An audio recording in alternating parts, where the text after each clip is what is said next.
नमस्ते। आज म हजुरहरुलाई लेमन चिकन बनाएर देखाउने छु।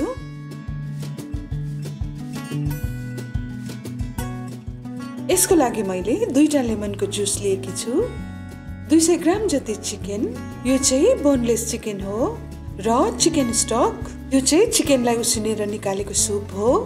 एउटा अंडा, नुन, मरिच, रातो धुलो खुर्सानी, कर्नफ्लोर, खुर्सानी, लसुन, प्याज, लसुनको पेस्ट, सोया सस।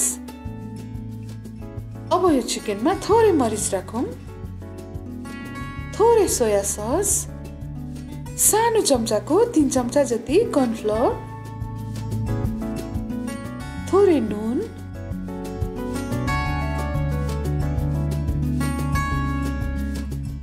थोरै लसुनको पेस्ट,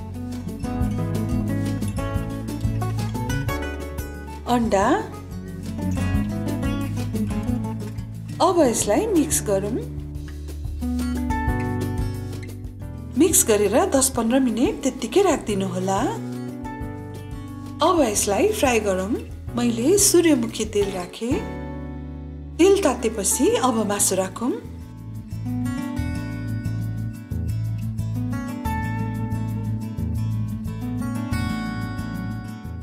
यसलाई चाहिँ पल्टाइ फ्राई गर्नुपर्छ।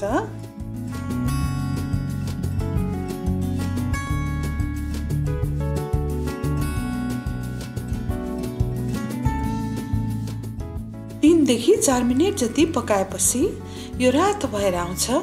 अनि यसलाई निकाल्नु होला।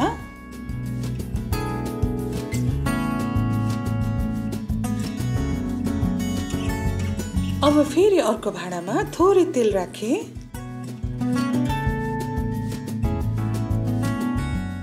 थोरै मसिनो काटेको लसुन,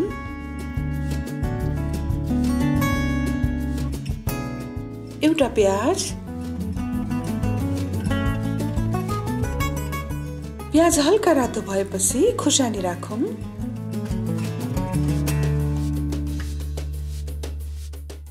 एकछिन फ्राई गरेपछि 1 कप जति चिकन सुप राखौं। 2टा जति कागतीको रस,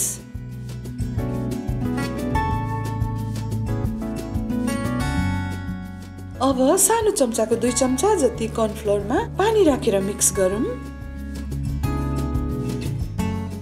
यसमा राखेर एकछिन उमाल्नु पर्छ।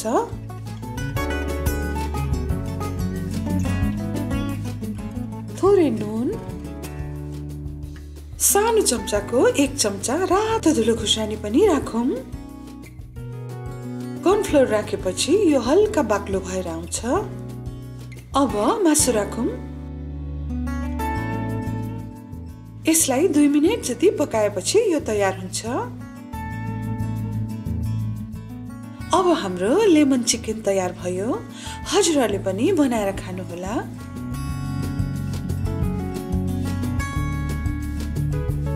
हजुरहरुलाई मेरो रेसिपी मन पर्यो भने लाइक बटन दाब्दिनु होला र रातो कलरको सब्स्क्राइब बटन पनि दाब्दिनु होला।